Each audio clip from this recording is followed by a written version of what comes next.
Good morning बच्चों। पिछले class में मैं आप लोगों को क्या पढ़ा दिया था भैया? जिम्नोस्पर्म का फॉसिल पढ़ा दिया था। ठीक है, आज मैं आप लोग को पढ़ाने जा रहा हूँ एंजियोस्पर्म का क्लासिफिकेशन। इसके बाद मैं आप लोग को पढ़ाऊंगा एनिमल क्लासिफिकेशन। तो ऊपर हेडिंग डाल लीजिएगा आप लोग, एंजियोस्पर्म क्लासिफिकेशन।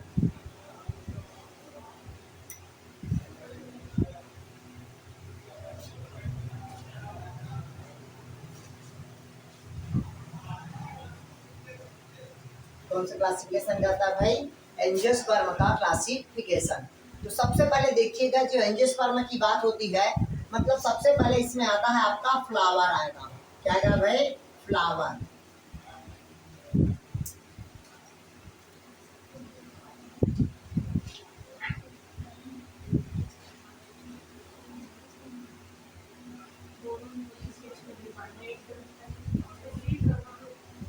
ये एक कंप्लीट क्या है आपका?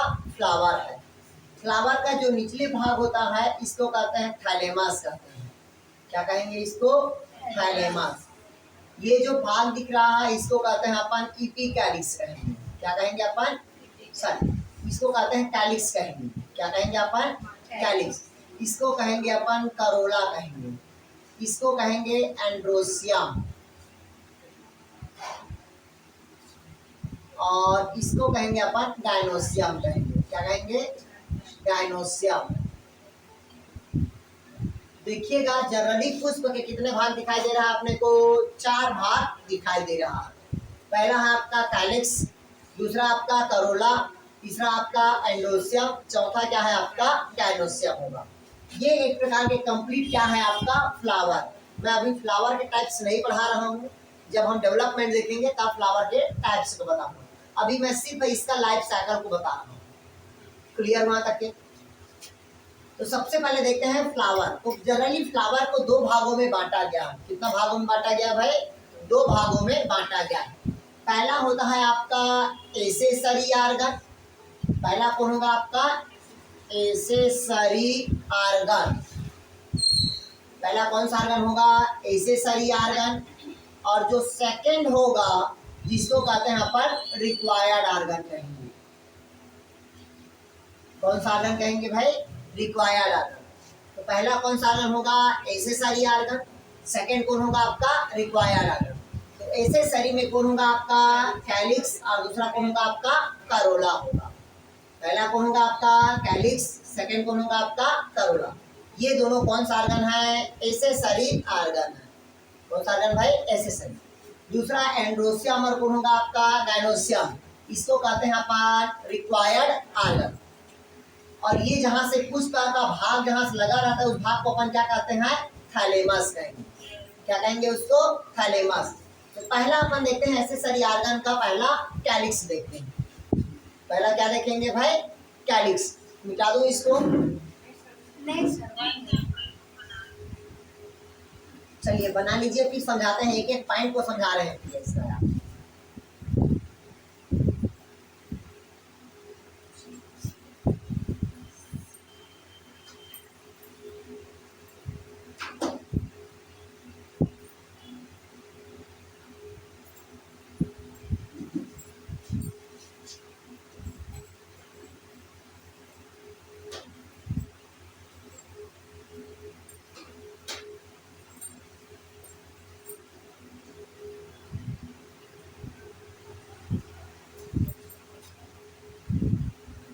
इधर देखिएगा, एंजियोस्पर्म में सबसे पहले क्या है? ये फ्लावर। इस प्रकार के जो फ्लावर दिख रहा है अपने को, ये फ्लावर कौन सा फ्लावर होगा? बाइसेक्सुअल।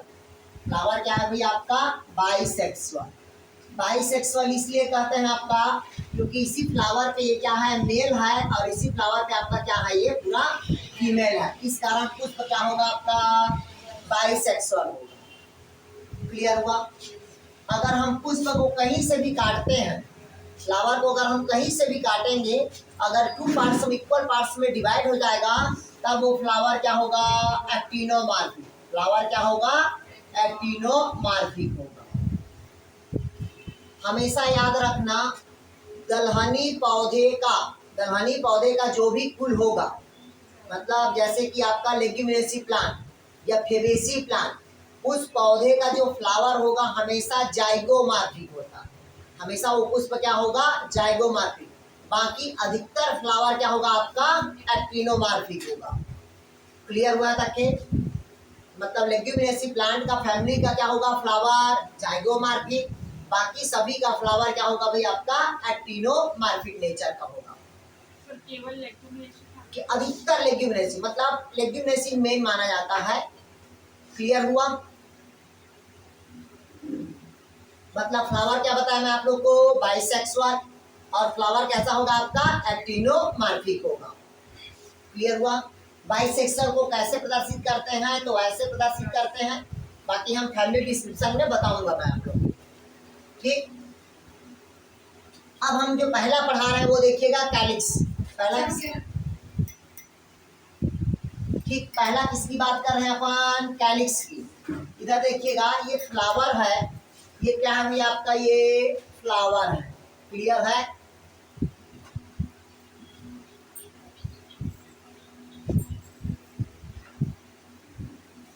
ये बताया था मैं आप लोगों को, क्या बताया, कैलिक्स। ये क्या बताया, करोला।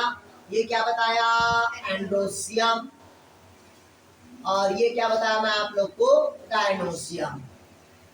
ये दोनों क्या होगा, एसेसरी ऑर्गन, ये दोनों क्या होगा, रिक्वायर्ड ऑर्गन। इसमें पहला क्या पढ़ा रहा हूं भाई मैं आप लोग को, कैलिक्स। ध्यान समझिएगा, अगर ये ग्रुप में है, क्या है ये, ग्रुप में है, ये देखिएगा बहुत सारा दिखता है। जब ग्रुप में है तब इसे हम क्या कहेंगे, कैलिक्स कहेंगे। क्या कहेंगे, कैलिक्स। अगर सिंगल है, जैसे देखिएगा ये ऐसे ग्रुप में है कि नहीं है यार, ये अगर ग्रुप में है ये तो हम इसको क्या कहेंगे, कैलिक्स कहेंगे। अगर सिंगल है तो इसको हम क्या कहेंगे, सेपल कहेंगे। ग्रुप में क्या कहेंगे उसको, कैलिक्स। अगर सिंगल है तो सेपल। इसका मुख्य काम होता है, मतलब ये जनरली कौन सा कलर का होता है, ग्रीन कलर का। और ग्रीन कलर का होने के साथ साथ ये किस क्रिया में भाग लेता है, फोटोसिंथेसिस। इसमें भाग लेगा, फोटोसिंथेसिस। सेकंड, ये फ्लावर को क्या करता है, मैकेनिकल सपोर्ट करता है। क्या करता है भाई, मैकेनिकल सपोर्ट करता है। क्लियर हुआ? क्या सपोर्ट करेगा ये, मैकेनिकल सपोर्ट। ध्यान समझिएगा, पहला क्या बताया, कैलिक्स। अगर ग्रुप में है तो उसे क्या कहते हैं, कैलिक्स। अगर वो सिंगल है तो उसे हम क्या कहते हैं पर, सेपल। और ये कौन सा कलर होगा, ग्रीन कलर का। और ग्रीन कलर के साथ साथ ये फोटोसिंथेसिस में क्या करेगा, भाग लेगा। ठीक, और ये क्या करता है, फ्लावर के पुष्प को मैकेनिकल सपोर्ट करेगा। कोई डाउट कहीं पास? अगर पूछा पुष्प का कौन सा भाग है जो प्रकाश संसर्ग क्रिया में भाग लेता, तो कौन सा पार्ट होगा, ग्रीन होगा। मतलब कौन सा होगा आपका, कैलिक्स। क्लियर हुआ? सर तो मतलब ईपी कैलिक्स केवल मालवेसी फैमिली में होता है, जिसमें मोनोडेल्फस मिलेगा। तो बताएंगे फैमिली में। हो गया, आगे बढ़े। पहला आ गया समझ। दूसरा देखिएगा, दूसरा देखते हैं अपन, करोला। दूसरा क्या देखते हैं भाई अपन, करोला। इधर समझिएगा करोला क्या होता है। करोला मतलब देखिएगा, ये फ्लावर का क्या होता है, एसेसरी तो है, ठीक है, ये कलरफुल होता है। कैसा होगा ये, कलरफुल। अब ये भी ग्रुप में है, क्या कहेंगे इसको,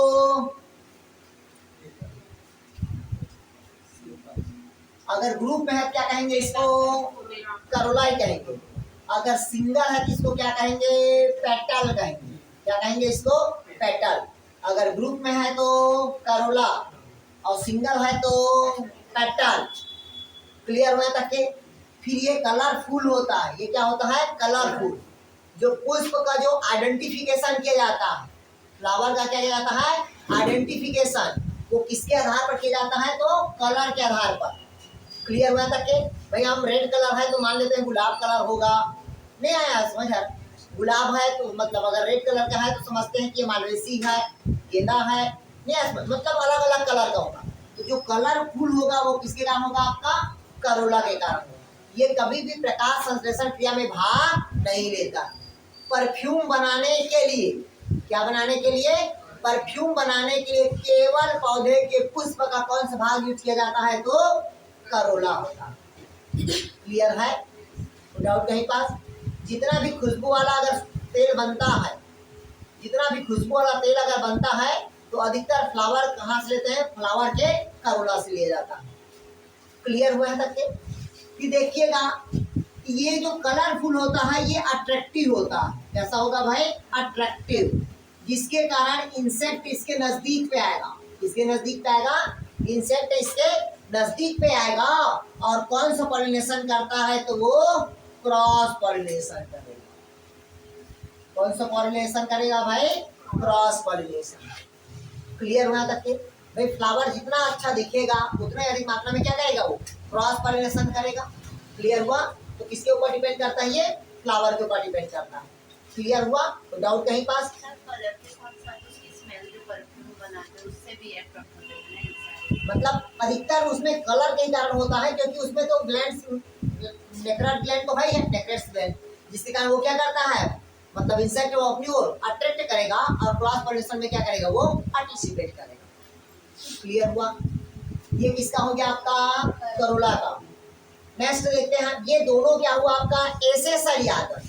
एसेसरी मतलब सहायक अंग है। क्लियर है? अगर ये दोनों नहीं रहेगा तब भी पौधे में परागण की क्रिया होगी। ठीक, जैसे अभी आप लोग देखे होंगे कोरोना काल पे मेल अगर मान लीजिए रायपुर में है और फीमेल कहाँ है? अगर दिल्ली पे है, तब भी बच्चा पैदा हो जा रहा नहीं है समझ? क्योंकि ये मेल क्या किया? स्पर्म को अपना वहां ट्रांसफर कर दिया और उधर के मतलब फीमेल से क्या हुआ? ओवम को निकाल लिए, दोनों बीच में क्या किया? फर्टिलाइजेशन कर लिया। कौन सा फर्टिलाइजेशन हुआ? तो टेस्ट ट्यूब बेबी वाला एक्सटर्नल फर्टिलाइजेशन हुआ। फिर एक्सटर्नल फर्टिलाइजेशन के लिए दोनों को जरूरत तो एक बार पड़ा, मतलब दोनों को आपस में कांटेक्ट की जरूरत हुआ क्या? नहीं पड़ा। और दूसरे में सेरोगेसी के लिए क्या कर लिए? किराए का वो ले लिए, यूट्रस ले लिए और उसके बाद में उसको क्या कर दिया? ट्रांसफर कर दिया। क्लियर हुआ?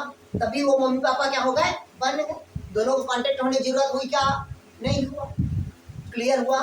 तो उसी प्रकार से जो कैलिक्स करोला होता है इसकी आवश्यकता नहीं होती, क्योंकि ये दोनों क्या होते हैं? मनुष्य है। मनुष्य का स्पर्म और फीमेल का क्या होता है? ओवम की आवश्यकता होती है, बाकी किसी चीज की आवश्यकता नहीं होती। क्लियर हुआ है तक के? उसी प्रकार से होता है अब रिक्वायर्ड आर्गन। कौन सा आर्गन होता है? Required organ. तो रिक्वायर्ड आर्गन में कौन होगा? पहला आपका एंड्रोसियम।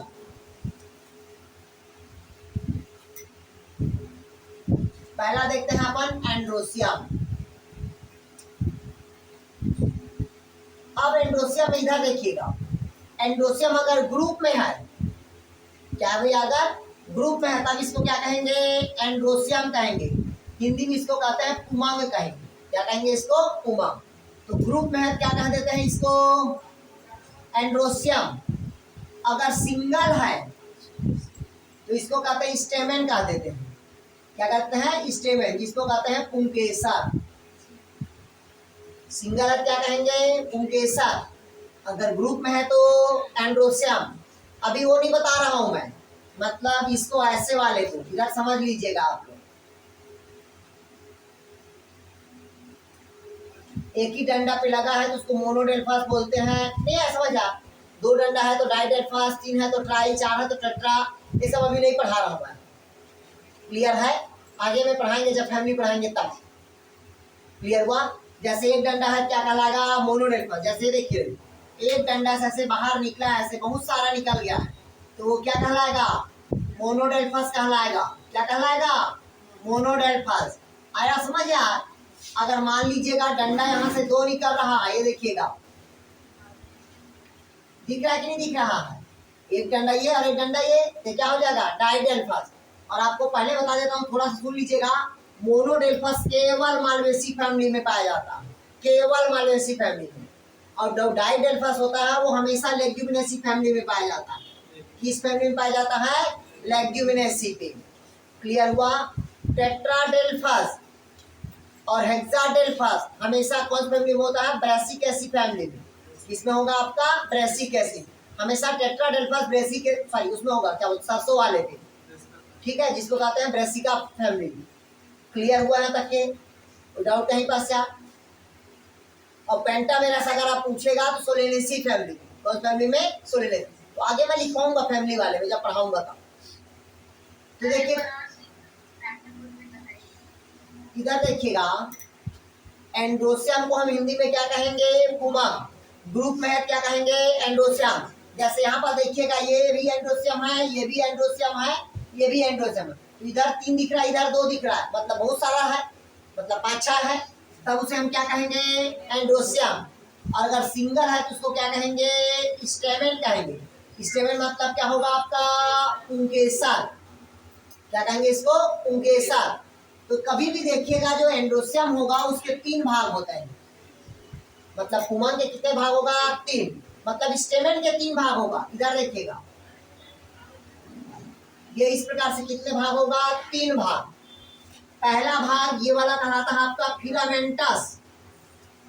क्या कहलाएगा, फिलामेंटस। ये वाला भाग कहलाएगा आपका कनेक्टिव।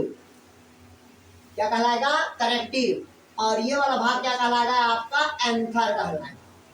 क्या कहलाएगा भाई, एंथर। तो एंथर के अंदर भी क्या रहता है आपका, पोलन ग्रेन होता है। एंथर के अंदर भी क्या रहेगा आपका, पोलन ग्रेन होगा। और एंथर को फिलामेंट को जो जोड़ेगा वो क्या कहलाएगा आपका, कनेक्टिव। और जो मदर सेल से लगा रहता है जिसे अपन क्या कहते हैं, फिलामेंटस कहेंगे। क्लियर हुआ, तो डाउट कहीं पास आ गया। इधर देखिएगा आगे, ये तो हो गया फ्लावर का, कौन हुआ आपका, एंडोसियम। दूसरा होगा फ्लावर का आपका गाइनोसियम। अभी इसमें डीप नहीं पढ़ाया भाई, जब डेवलपमेंट पढ़ाएंगे तब बताएंगे भाई। क्लियर हुआ, कंफ्यूज नहीं होना है। अभी इसका सेक्शन कटिंग काटोगे, ये होगा, तो डेवलपमेंट पढ़ाएंगे तब पढ़ाएंगे। सिर्फ हम अभी इसका लाइफ साइकिल बता रहे हैं। नेक्स्ट आता है आपका गाइनोसियम। गाइनोसियम मतलब इसको हिंदी में कहते हैं, क्या कहते हैं भाई अपन, जायांग कहेंगे। क्या कहेंगे, जायांग। अगर ये ग्रुप में है, देखिएगा ये क्या है आपका, ग्रुप में है, इसको हम क्या कर देते हैं, गाइनोसियम। अगर ये ग्रुप के साथ अगर एक ही ऐसे गोलाकार दिख रहा है तब भी इसको हम क्या कर देते हैं, पिस्टिल कह देते हैं। क्या बोल देते हैं इसको, पिस्टिल। मतलब इसको हिंदी में कह देते हैं स्त्री केसर। क्या कहेंगे इसको, स्त्री केसर। क्लियर है, सिंगल है तो क्लियर हुआ। बहुत सारे पुष्प में देखिए ऐसे, बहुत सारे ऐसे रहता है गाइनोसियम का। क्लियर हुआ, गाइनोसियम भी बहुत सारे रहता है। आया समझ, अधिकतर तो बाइलोब्ड रहता ही है, ठीक है। इसका यूनिलोकुलर होगा, कोई बाइलोकुलर होगा, ट्राइलोकुलर होगा, टेट्रापेंटा, बहुत सारे ऐसे होता है, ठीक है। तो इसमें क्या कहेंगे उसको, गाइनोसियम। सिंगल को क्या कहेंगे, पिस्टिल। क्लियर हुआ। इसके भी 3 भाग होगा। कितने भाग होगा इसके, हाँ, इसको कार्पल भी बोल देते हैं। ऊपर भाग को कार्पल्स बोलते हैं। क्या कहते हैं भाई उसको, कार्पल्स बोलते हैं। इसके भी कितने भाग होगा, तो इसका 3 भाग। कौन कौन होगा, इधर देखिए,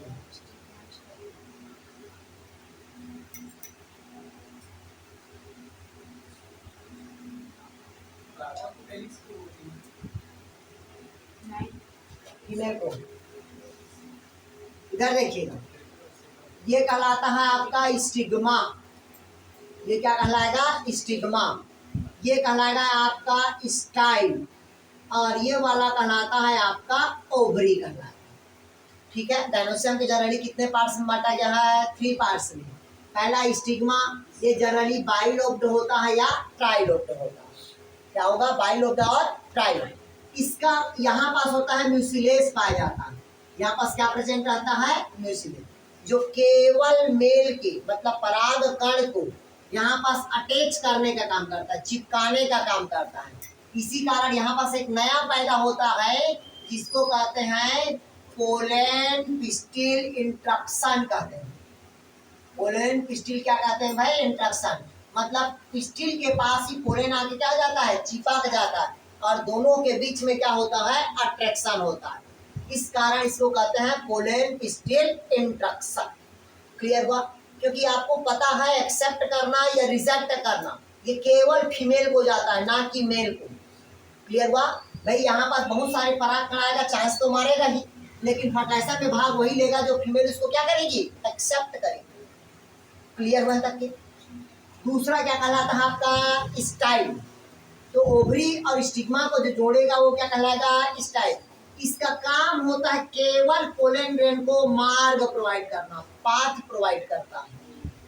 क्लियर हुआ, जिसको कहते हैं पोलन ट्यूब का क्या करेगा, वो फॉर्मेशन करेगा। आया समझ तक के।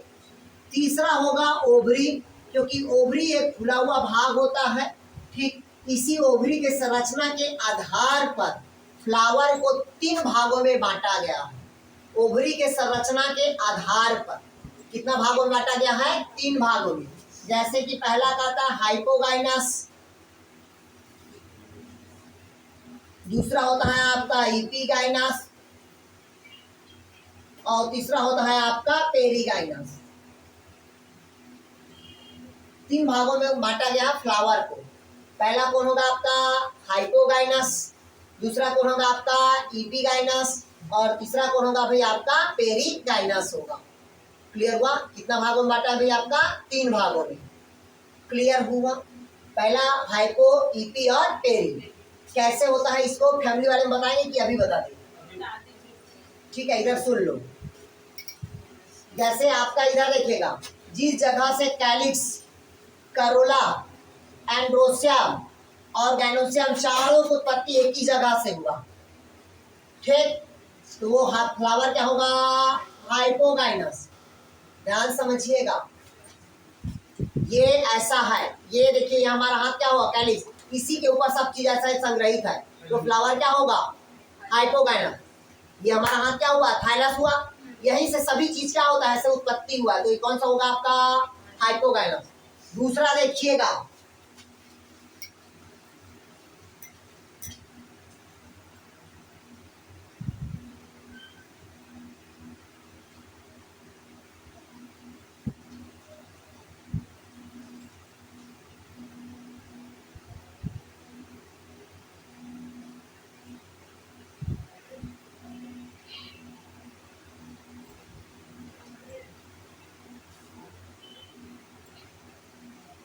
इधर देखिए, ध्यान से समझिएगा।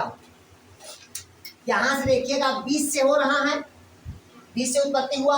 किसका उत्पत्ति हो रहा है? कैलिक्स का। सेकंड किसका हो रहा है? करोला का। तीसरा किसका हो रहा है? एंडोसियम का। और आधा ओवरी कहाँ है इसका? नीचे है। और आधा ओवरी कहाँ है इसका? ऊपर है। तब इसको हम क्या कहते हैं? इपीगाइनस कहेंगे। क्या कहेंगे इसको? इपीगाइनस। क्लियर हुआ? आधा आधा है, तो कौन सा होगा आपका? ये इपीगाइनस होगा। क्लियर हुआ? दूसरा देखिएगा, आगे समझ है? जैसे कि ये ओवरी है, इधर देखिए ओवरी है। अब इसका हाफ से ओरिजिन हो रहा है, ऐसे देखिएगा, ये नहीं आ रहा? समझ है? हाफ से होगा, आधा जैसे ये है ना, तो यहां से कैलिक्स निकलेगा, तो वो क्या होगा आपका? इपीगाइनस होगा। क्या होगा आपका? इपीगाइनस फ्लावर होगा। क्लियर हुआ? दूसरा देखिएगा, हाँ सॉरी तीसरा देखिएगा, ओवरी पूरा नीचे रहेगा,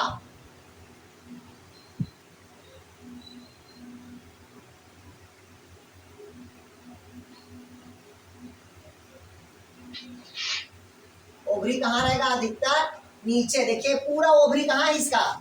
नीचे है। तो ऐसे पुष्प को हम क्या कहते हैं? पेरीगाइनस कहेंगे। इधर देखिए, पहले समझ लीजिएगा, ओवरी अगर पूरा थैलस में है तो क्या कहलाएगा? वो हाइपो। आधा से ओवरी अगर नीचे, आधा ओवरी ऊपर है, क्या होगा? ईपी। और पूरा ओवरी कहाँ गया? नीचे, तो क्या कहलाएगा? पेरीगाइनस कहलाएगा। क्लियर हुआ? क्लियर हुआ तक क्या? पहला हाइपोगाइनस। ये देखिएगा, ये कौन सा फ्लावर है? हाइपोगाइनस। अगर यहाँ बीच से उत्पत्ति हुआ तो इपीगाइनस, और यहाँ से उत्पत्ति हुआ तो क्या कहलाएगा? वो पेरीगाइनस कहलाएगा। क्लियर हुआ यार? नहीं आया समझ? अभी फ्लावर देखोगे समझ आ जाएगा, दिखा दूंगा मैं। ठीक, ये क्या हो गया भाई आपका? ये दोनों का नाम हो गया। अब इसका देखते हैं लाइफ साइकिल कैसे होता है, इसका लाइफ साइकिल। तो लाइफ साइकिल का मैं डायग्राम बता दूं, तो डायग्राम बना दूं पहले दोनों का।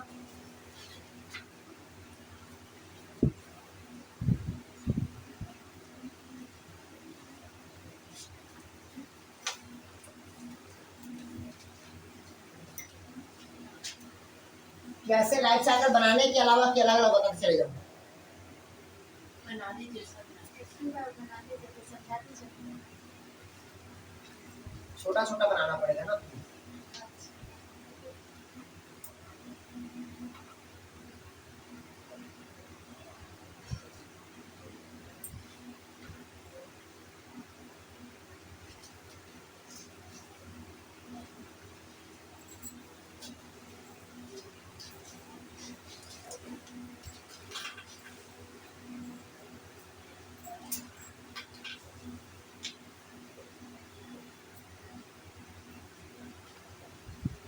ये देखिएगा, ये कहलाएगा एंड्रोसियम।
चलिए बना लो, फिर समझा देता हूँ मैं।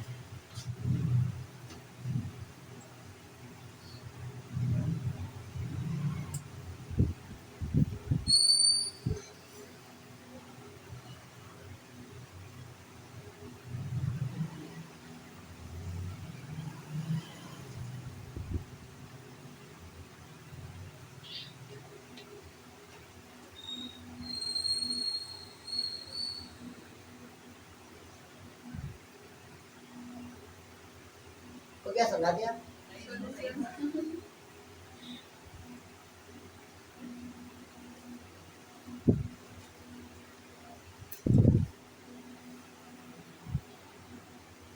इधर देखिएगा, लाइफ साइकिल ऑफ एंजियोस्पर्म, मतलब ये आपके पास क्या है, ये फ्लावर है। फ्लावर का अपन क्या पढ़ लिए, एंड्रोसियम। फ्लावर का क्या पढ़ लिए, गाइनोसियम। क्लियर हुआ? फ्लावर का क्या पढ़ लिए, एंड्रोसियम। दूसरा फ्लावर का क्या पढ़े अपन, गाइनोसियम पढ़े। अब यहाँ से मैं स्टार्ट करता हूँ। ये अगर साइकिल बना लिए होगे तो मिटा के मैं समझाना स्टार्ट कर देता हूँ। क्लियर ना तक के? तो इधर समझिएगा कैसे होता है इसके बाद वाला आगे का प्रोसेस।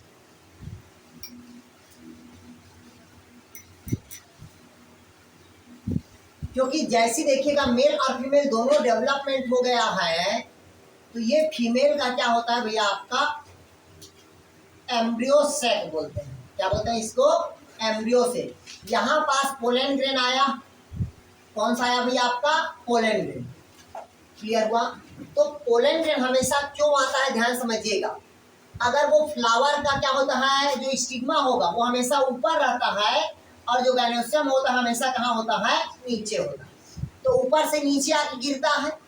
अगर मान लीजिएगा वो अगर फ्लावर अगर एकदम छोटा स्मॉलेस्ट है, तो उस फ्लावर पे हमेशा क्या होगा, सेल्फ पॉलिनेशन।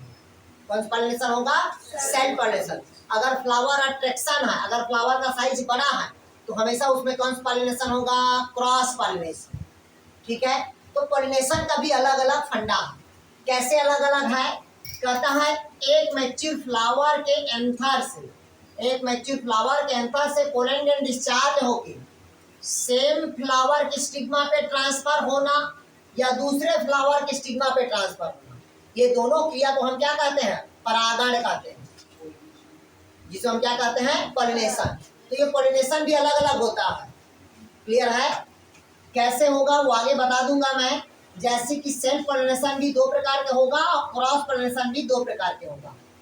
क्लियर हुआ? मतलब जिसमें क्या होगा, पहले इसमें ऑटोगेमी होगा और दूसरा क्या होता है, इसमें जेंटेनोगेमी होगा।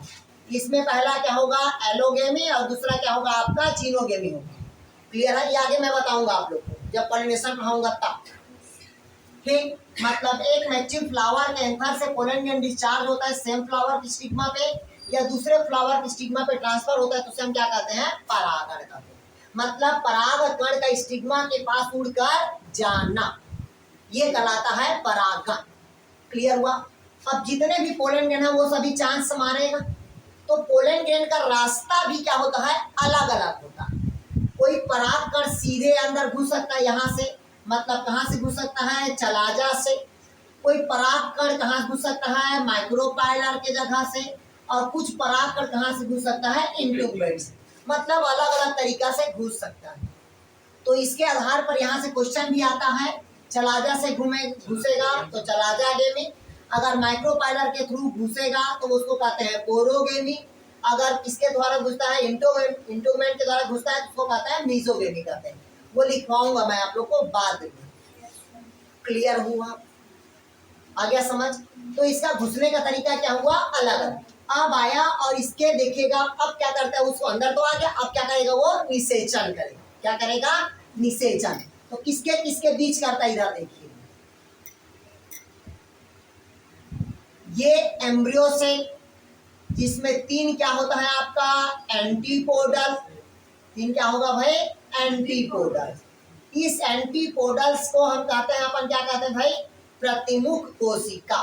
कौन सी कोशिका कहेंगे, प्रतिमुख कोशिका। हिंदी में कौन सी कोशिका कहेंगे इसको, प्रतिमुख कोशिका। बीच में जो 2 रहता है इसको कहते हैं पोलर न्यूक्लियाई। कौन निकल कहते हैं, पोलर न्यूक्लियाई, जिसको कहते हैं ध्रुवी कोशिका। इसको तीनों को कहते हैं एग एपरेटस कहेंगे। तीनों को क्या कहेंगे, एग एपरेटस कहेंगे।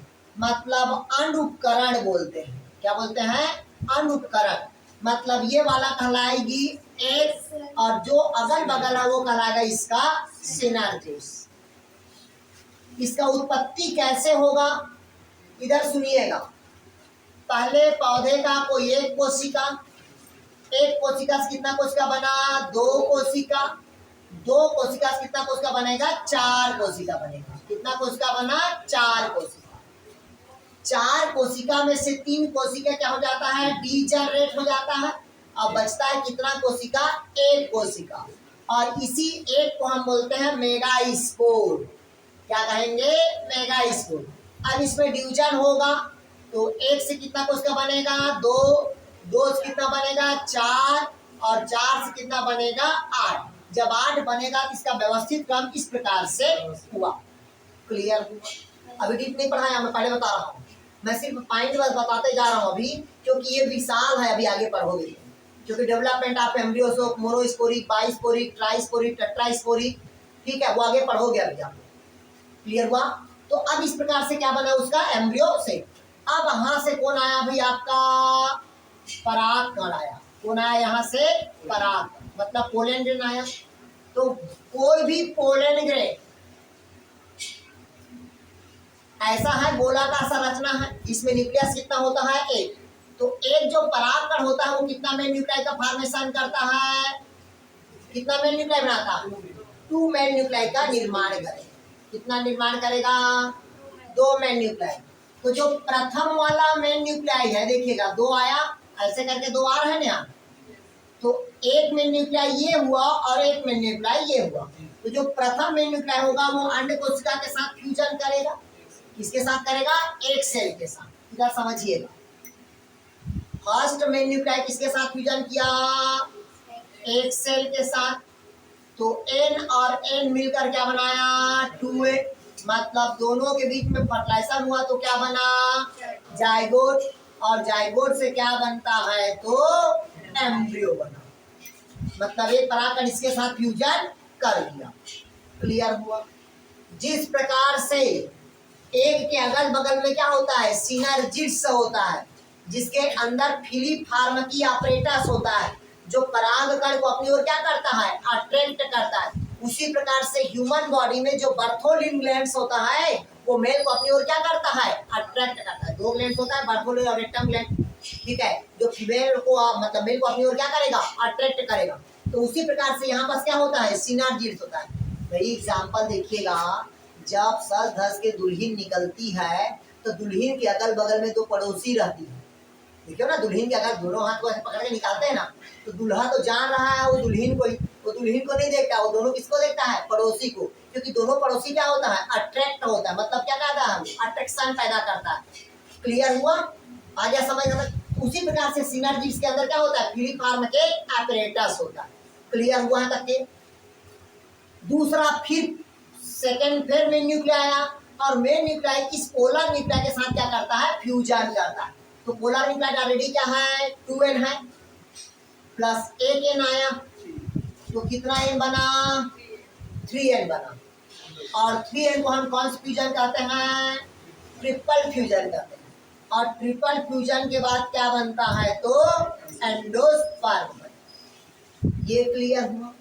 अब एंडोस्पर्म भी अलग अलग प्रकार का होता है, वो बाद में मैं पढ़ा दूंगा, सुनना है तो सुन लीजिएगा। पहला न्यूक्लियर एंडोस्पर्म, दूसरा सेलुलर एंडोस्पर्म, तीसरा होता है होलोबियल एंडोस्पर्म, और एक और होता है जिसको कहते हैं ऑस्ट्रेलिया एंडोस्पर्म। क्लियर हुआ, तो डाउट कहीं पास। मतलब एंडोस्पर्म का काम होता है कुल मिला के एम्ब्रियो को क्या प्रदान करना, भोजन प्रदान करना। क्लियर हुआ, तो डाउट कहीं पास बन जाएगा। सर ये फर्स्ट में जो है पोलन ग्रैंड वो एक सेल के साथ फर्टिलाइजेशन करेगा, हाँ और वो सेकंड का उसके साथ करेगा। हाँ, इसके साथ ध्रुवी को इसका इसलिए बोला ना, ये 2n है ऑलरेडी, और एक आना है क्या होगा, 3n, मतलब ट्रिपल फ्यूजन होता है। एंजियोस्पर्म में केवल, जिम्नोस्पर्म में नहीं होता है। जिम्नोस्पर्म में लिखवा दिया हूँ, एंडोस्पर्म हमेशा क्या होगा, हैप्लाइड होगा। क्लियर हुआ, तो डाउट कहीं पास क्या। अब दोनों के बीच में क्या हो गया, फर्टिलाइजेशन, जाइगोट बन गया, और क्या बन गया, एंडोस्पर्म। मतलब इस प्रकार के ये क्या बन गया, एम्ब्रियो बना, और दूसरा क्या बन गया भाई आपका, एंडोस्पर्म। क्लियर हुआ। अब धीरे धीरे चेंजेस होगा, क्या होगा, धीरे धीरे चेंजेस होगा। नहीं है समझ, धीरे धीरे इसमें ऐसे चेंजेस होता है कि पहला पेरिकार्प बनाएगा, फिर इपिकार्प, मीजोकार्प, फिर क्या बनेगा, एंडोकार्प बनेगा, फिर फ्रूट से क्या बनेगा आपका, ओवरी बनेगा। नहीं है समझ, फिर ओव्यूल से क्या बनेगा आपका, बीजांड बनेगा। इस प्रकार से उसका क्या हुआ, अंत में कुल मिला किसका निर्माण हुआ, बीज का निर्माण हुआ।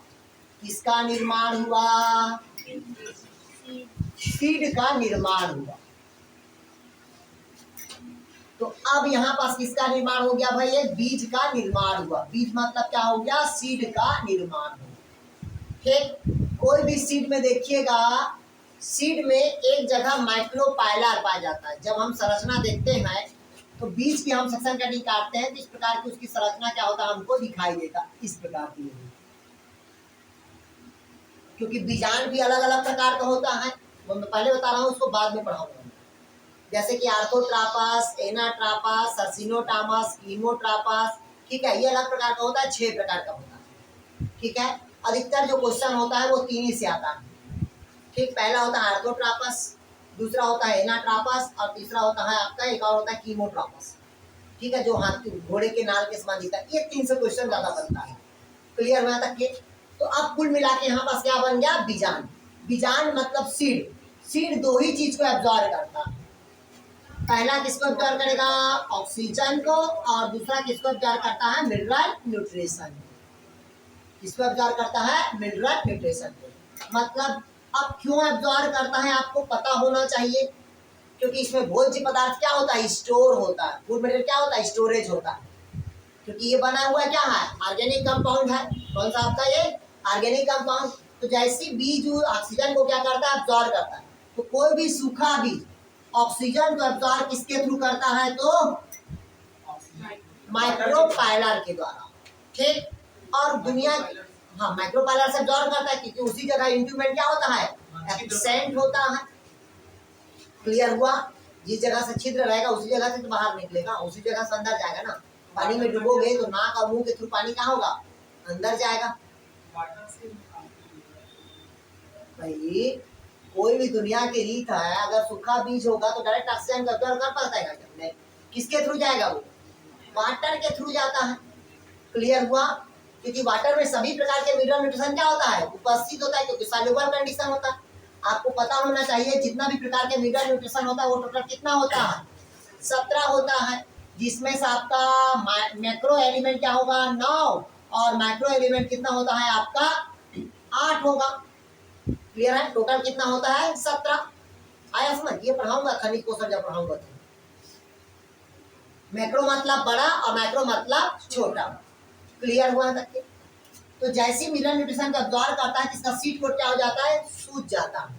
कभी कभी क्वेश्चन पूछता है कि सूखा बीज जल का अवशोषण कैसा करता है? पहला ऑस्मोसिस के द्वारा करता है, फिर डिफ्यूजन के द्वारा करता है, कि इनविवेशन करता है, कि प्लाज्मोलाइसिस करता है।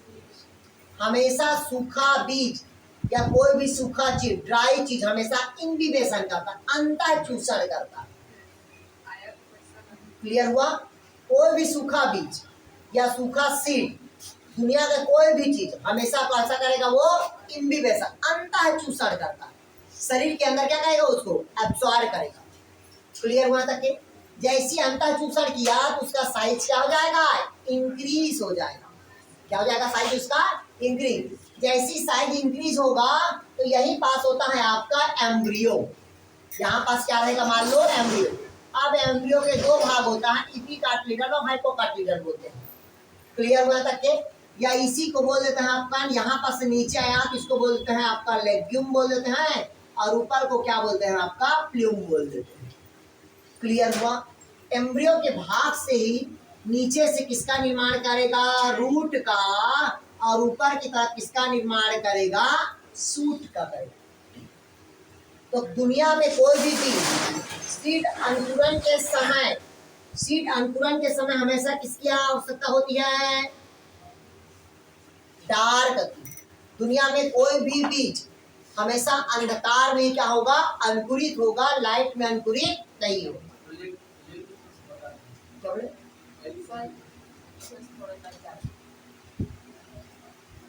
समझिए, मतलब जब एम्ब्रियो से क्या हुआ है आपका, मतलब क्या बना? रूट और शूट का निर्माण हुआ, तो ऊपर को बोल देते हैं फ्लूम। फ्लूम मतलब होता है तना, ठीक। और इसी को लेग्यूम में बोल देते हैं, या इसी को क्या बोल देते हैं अपन? रेडिकल बोल देते हैं। क्लियर हुआ? तो ये किसका फॉर्मेशन करता है? ये आपका रूट का फॉर्मेशन। क्लियर हुआ? अगर डाइकाट है तो उसका बीज कितना भाग में बटा रहता है? 2 पार्ट्स। मतलब उसमें कार्टिलेजन की संख्या कितना मिलता है? 2 मिलेगा। और मोनोकार्टिलेजन में कार्टिलेजन की संख्या 1। तो हमेशा जो डाइकार्टिलेजन का बीज का जो मतलब सीड होगा वो जमीन के अधिक गहराई तक के जाएगा। क्लियर हुआ? अगर मोनोकार्ट का ऐसे अंकुरित हुआ और अंकुरित होने के बाद कहीं से ऐसे फाइबर्स निकलना स्टार्ट कर देता है। क्लियर हुआ? तो फाइबरस रूट एडवांटेज रूट कहलाता है। क्लियर है? ये पढ़ाऊंगा मैं आगे जब डेवलपमेंट पढ़ाऊंगा। आया समझ आता कि कोई डाउट कहीं पास? तो नीचे क्या बना आपका? रूट का, और ऊपर किसका बना? तना का बना। तो नीचे क्या बना दिया आपका? रूट, ऊपर क्या बना दिया? तना। तो भाई कोई भी दुनिया पे जब अंकुरण होता है तो अंकुरण भी 3 प्रकार के होगा। अंकुरण भी कैसा होगा? 3 प्रकार के। कौन कौन से? इधर देखिए,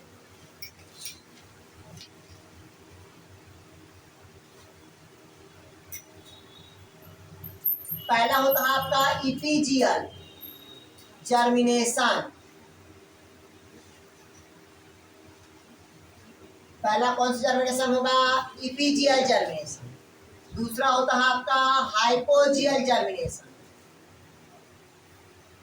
कौन सा जर्मिनेशन होगा? Hypogeal germination. और तीसरा होगा आपका विविपैरी जर्मिनेशन।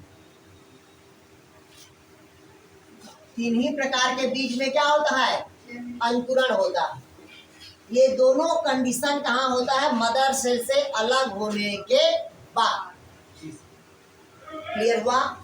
इपीजियल हाइपोजियल क्या होता है? अपने मदर सेल से जब बीज अलग हो जाता है तब क्या करता है? वो अंकुरण करता है। तो ऐसे अंकुरण को हम कौन सा अंकुरण कहेंगे? इपीजियल और हाइपोजियल।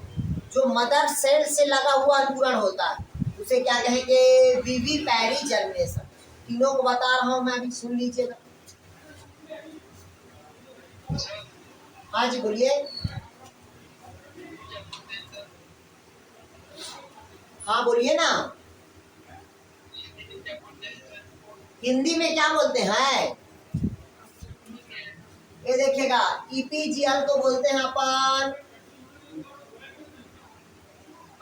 हाइपोजियल को बोलते हैं ऊपरी, क्या बोलते हैं हिंदी थोड़ा सा हमको कम लग रहा है, इसको ऊपरी भस्तानी, इसको अधोभूमि जनी बोलते हैं। ठीक है, देख लेना, थोड़ा सा हिंदी हमको कंफ्यूज लग रहा है यार। ठीक है, इसका इंग्लिश में याद रखो तो अच्छा रहेगा। ऊपरी भूमि बोलते हैं और ईपी भूमि क्या क्या बोलते हैं इसको, ठीक है। तो इधर याद रखना है ईपीजियल मतलब ये देखिए ये जमीन है, ये क्या है जमीन, और यहाँ पास कोई भी बीज लो क्या कर दिए छींच दिए। छींचने के पश्चात यहाँ से मिट्टी से भोज्य पदार्थ वाटर को क्या किया एब्जॉर्ब किया। एब्जॉर्ब करने के बाद क्या किया ये अंकुरण किया, और इसका जो कार्टिलीडन होता है वो जमीन के कहाँ चला गया ऊपर चला गया। क्लियर हुआ। और बीज कहाँ आ गया आपका नीचे आ रहा है। ये देखिएगा बीज ऐसे आ रहा है ना, आ रही है, हुआ कि नहीं हुआ। मतलब जमीन के अंदर अगर बीज जाएगा तो वो कौन सा जर्मिनेशन होगा ईपीजियल जर्मिनेशन। जैसे मैं आप लोग को लिखवाया भी हूँगा पाइनस, पाइनस में हमेशा ईपीजियल जर्मिनेशन होगा। क्लियर है। बहुत सारे ऐसे एंजियोस्पर्म प्लांट है जिसका बीज कहाँ जाता है नीचे जाता है। क्लियर हुआ। डाउट कहीं पास।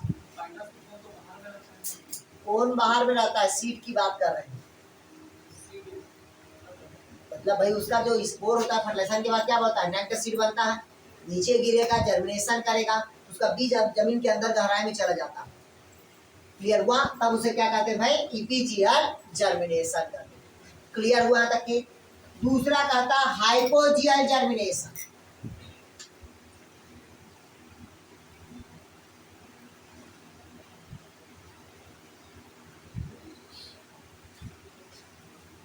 कौन सा जर्मिनेशन कहता है हाइपोजियल जर्मिनेशन। ये सॉइल है, जब जमीन है, यहाँ पास क्या डाले हम बीज डाले, क्या डाले बीज, और बीज डालने के पश्चात इसका कार्टिलीडन जमीन के अंदर, और सीड कहाँ चला गया ऊपर चला गया। बीज हमेशा ऊपर चला जाता है। इमली उमली देखे हो चना वना मूंगफली उंगफली में देखे कि नहीं देखे, बंदर खा जाता है पूरा। ठीक, तो मतलब इसका बीज कहाँ चला गया ऊपर चला गया, तो कौन सा जर्मिनेशन होगा हाइपोजर्मिनल, मतलब जमीन से ऊपर चला गया सीड, तो हाइपोजियल जर्मिनेशन है। बहुत सारे माम बहुत सारे चीजों में देखने को मिलता है। क्लियर हुआ तक क्या कोई डाउट कहीं पास बन जाएगा। हाँ, हमेशा बीज ऊपर चला जाता है, इसमें हाइपोकार्टिलीडन का ग्रोथ करता है। क्लियर हुआ। अभी और बताएंगे जब सीट पढ़ाएंगे तो टेंशन मत लो, अभी तो हम लाइफ साइकिल में हल्का हल्का बताते जा रहे हैं उसको। क्लियर है तक क्या कोई डाउट कहीं पास आ गया समझ। तीसरा होता है विवी पैरी जर्मिनेशन। तीसरा कौन सा जर्मिनेशन होगा विवी पैरी जर्मिनेशन।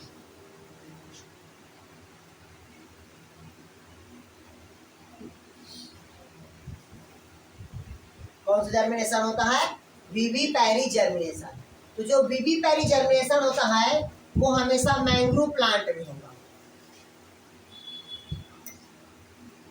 मैंग्रोव प्लांट्स मतलब होता है दलदल जगह पे पौधा होता है। जिस जगह पे दलदल पाया जाता है उसी जगह पे ऐसा पौधा पाया जाता है जैसे सदाबहार मतलब क्या बोलते हैं सदा ईवर ग्रीन बोलते हैं ना, वैसे जगह पे क्या होता है आपका मैंग्रोव प्लांट होता है, जिसमें आता है आपका वो आता है क्या बोलते हैं न्यूमेटोफोर श्वसन मूल वाला, ठीक, जिसमें रेस्पिरेटरी रूट निकलता है, दलदल जगह पे उगता है। ठीक है, मतलब रेस्पिरेटरी रूट मतलब ये सॉइल है तो जैसे रूट निकलता है उसको कहते हैं रेस्पिरेटरी रूट। ठीक है, दलदल जगह पे, और दलदल जगह पे किस गैस की कमी होती है नाइट्रोजन। जैसे कि आप लोग पढ़े होंगे निपेंथिस, ड्रोसेरा, यूट्रिकुलेरिया, नहीं है समझ आप, ये सब क्या होता है इंसेक्टिवोरस प्लांट है। ये सब कहाँ पाया जाता है दलदल में। तो वैसे जगह पे जो मैंग्रोव प्लांट होता है वो कैसे अंकुरित करता है, ये दलदल जगह पे कोई एक पौधा खिला हुआ है, इस पौधे में यहाँ पास क्या बना फ्लावर के बाद क्या बनेगा सीड बना, और ये सीड अपने मदर सेल से लगा हुआ अंकुरण कर देता है और पूरा नीचे रूट का जाल बिछा देता है, फिर उस पर की तना, उसके बाद अपने पैतृक कोशिकाओं से क्या हो जाता है अलग हो जाता है। तो वो पौधा फिर कहीं जाता नहीं है, मतलब वो अपने आप को स्टेबल कर जाता है। इधर देखिएगा ये मैंग्रोव प्लांट हुआ, इसमें फ्लावर लगा, फ्लावर के बाद मदर सेल से लगा हुआ क्या बना बीज बना, यही बीज मदर सेल से लगा हुआ क्या करेगा अंकुरण होगा, और अंकुरण करने के पश्चात पूरे नीचे क्या बिछा देगा अपने रूट का जाल बिछा देगा, फिर अपने पैतृक कोशिकाओं से क्या हो जाएगा ये अलग होगा। इस प्रकार के अंकुरण को क्या कहते हैं विवी पैरी जर्मिनेशन। जैसे कि मनुष्य में कौन सा पाया जाता है तो विवी पैरी, क्योंकि मान लीजिए मम्मी प्रेग्नेंट है 9 महीने से, और उसके बाद क्या होता है, जैसी फैक्ट्री से प्रोडक्ट बाहर आया और मम्मी एक्सपायर हो जाएगी, तब भी बच्चे अपने आप को क्या करेगी, वो सरवाइव कर लेगी, क्योंकि पूरे मदर सेल के अंदर ही जाके डेवलपमेंट हुआ है, और डेवलपमेंट होने के पश्चात तो बाहर निकला है ना, नहीं आया समझ। ठीक है, तो इस प्रकार के अंकुरण को हम क्या कहते हैं भाई, विविपैरी अंकुरण कहते हैं। अब जैसी जर्मिनेशन किया, क्या करेगा भाई, जर्मिनेशन किया, तो जर्मिनेशन की अगर एक बीज पत्ती है तो उसका एक ही पत्ती पहले निकलेगा ऐसे, जो पत्ती हमेशा क्या रहेगा, अल्टरनेट।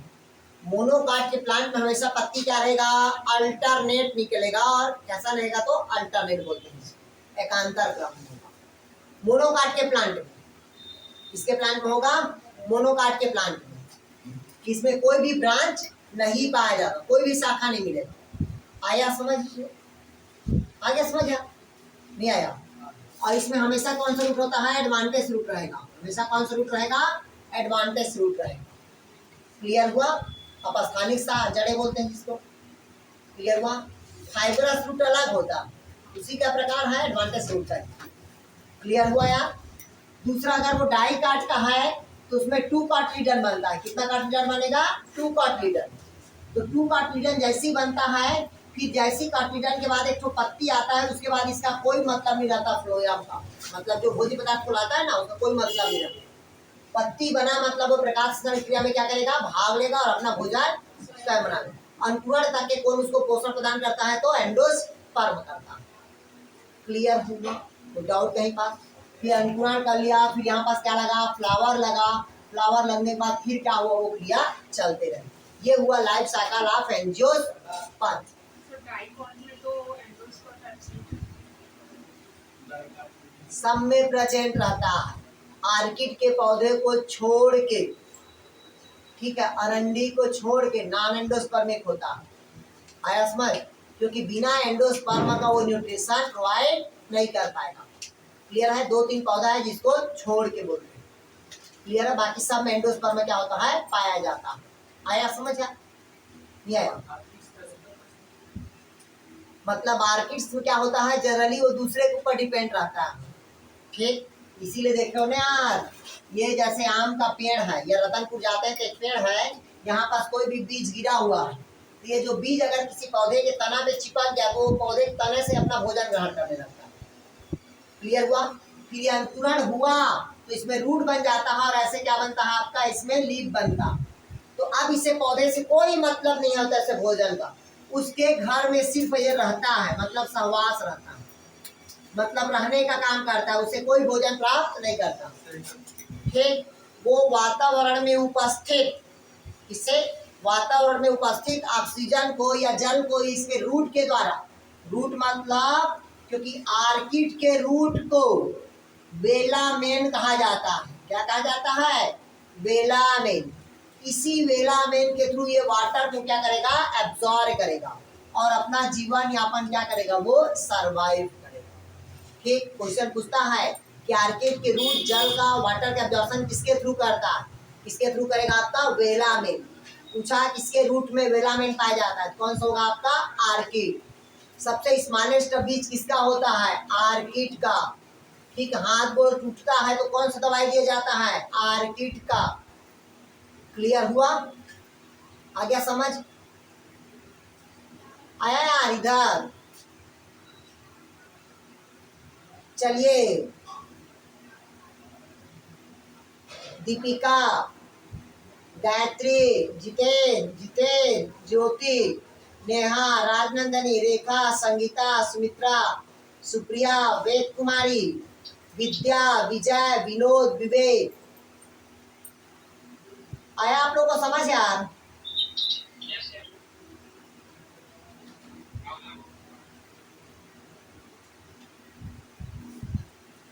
क्लियर हुआ। ये कहलाता है लाइफ साइकिल। अब क्या कहलाता है अभी आपका, एंजियोस्पर्म कहलाता है।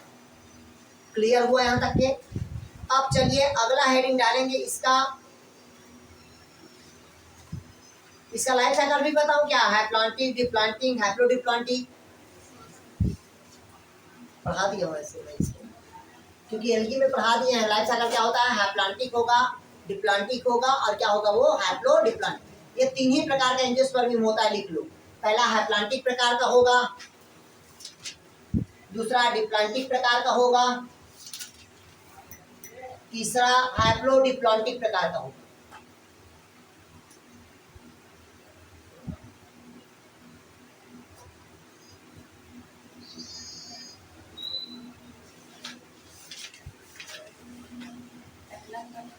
पहला हैप्लॉन्टिक, दूसरा डिप्लॉन्टिक, तीसरा हैप्लोडिप्लॉन्टिक।